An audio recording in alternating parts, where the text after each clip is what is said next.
السلام عليكم ورحمة الله وبركاته. أهلا بيكم في فيديو جديد. إن شاء الله النهاردة هعمل إعادة تدوير لصينية كانت قديمة وصدت كده زي ما انتوا شايفينها عندي. هو الستانلس بتاعها ما كانش حلو، فعشان كده بتصدي بسهولة. فهستخدم السبراي ده. ده سبراي فضي، ممكن بقى لو عايزينه ذهبي أو أي لون زي ما انتوا عايزين. السبراي ده بيبقى ب15.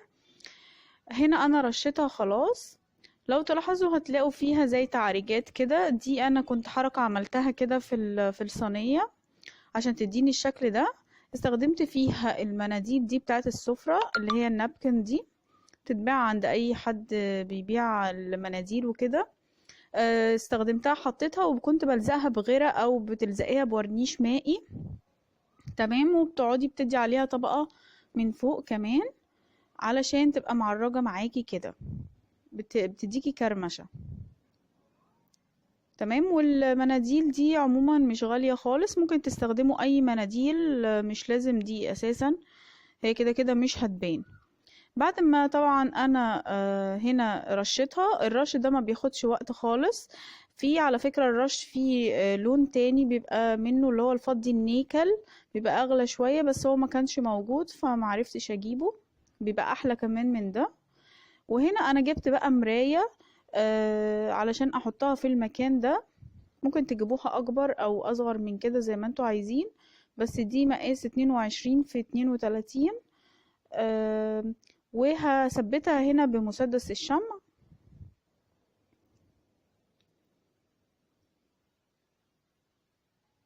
بس هقلبها وبعدين احط عليها الشمع كده علشان تلزق.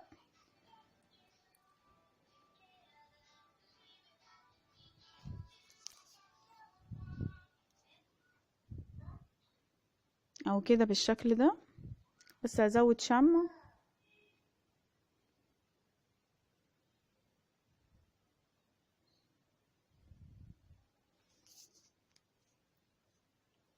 وزي ما بقولك لو عايزة تملي كل الصينية بالمراية بتدي للراجل مثلا الصينية وبتقولي له انا عايزة قد المقاس اللي انت عايزاه المراية. هي عموما دي ب15 جنيه، مش غالية خالص. بتجيبيها عادي من بتاع المرايات وبعدين بتثبتيها.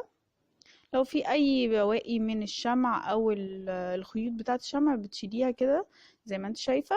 وبعدين انا ده عندي بيتباع الحاجات دي عندي بتاع الكلف والخردوات وبتاع الخيوط. وعموما انا ده كنت جايباه من عند بتاع البويات، هما بيستخدموها في الديكورات وحاجات دي، فكنت جايباه ومش غالي. فهحط بقى في الاماكن اللي انا عايزاها، احط هنا في المكان ده علشان هو فيه زي دايرة كده، فهغطيها بالزرار ده واضغط كده علشان تثبت كويس.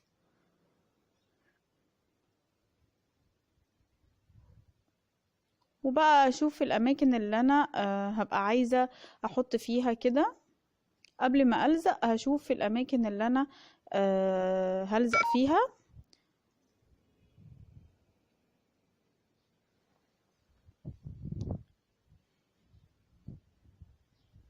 لو عايزة طبعا تحطي ده باختيارك انت في اي مكان انت بتحطيه،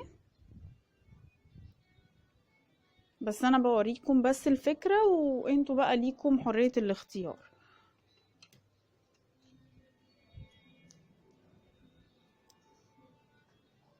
هبتدي بقى الزق كده.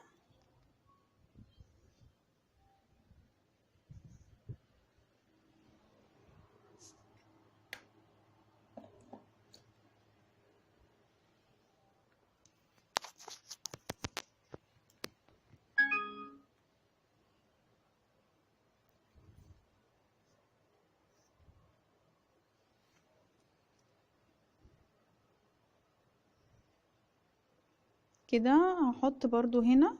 وممكن في الفريم بتاع المراية كلها بيبقى فيه ستراس كده بيلمع شكله شيك قوي، ممكن تحطوه على الفريم من كل الجوانب بتاعة المراية، هتديكم شكل حلو قوي يعني.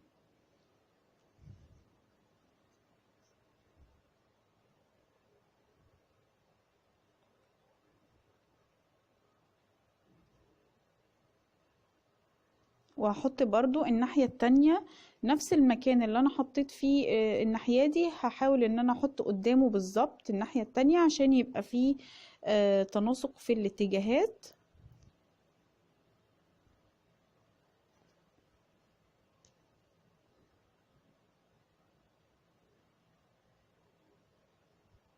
وبيبقى فيه الوان من الزراير دي او الاستراس ده، بيبقى فيه منه الوان زي ما انتوا عايزين. لو مش هتعملوا مثلا اللون ده، ممكن اي لون انتوا عايزينه بتعملوه. بس لو جبتوا على فكرة الرش اللي بقولكم عليه اللي هو النيكل الفضي، النيكل ده بيبقى احلى واشيك كتير جدا، احلى من ده.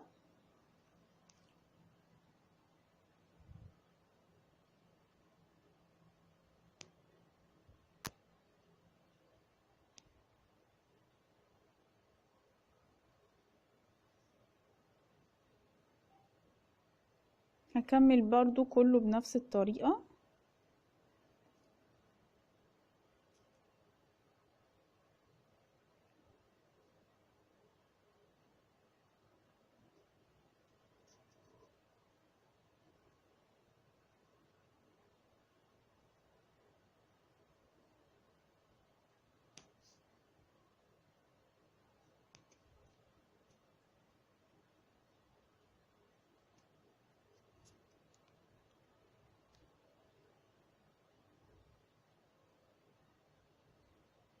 اهو حطيت هناك برضو زي هنا، زي ما انا عاملة هنا برضو هعمل هناك. وهحاول بقى اشيل اي الفتل بتاعة الشمع دي علشان ما تبقاش عاملة على المراية كده.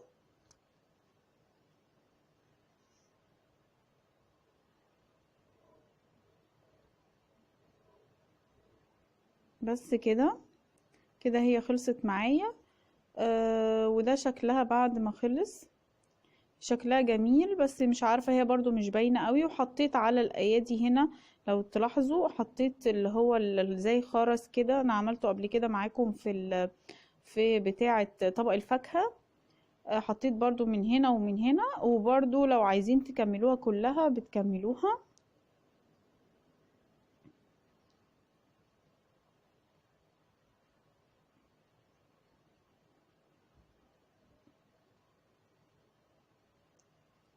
يا رب بقى يكون الفيديو عجبكم. ولو عجبكم ما تنسوش تشتركوا في القناة وتفعلوا الجرس وتدوسوا لايك وشير، واشوفكم ان شاء الله في فيديو جديد. والسلام عليكم ورحمة الله وبركاته.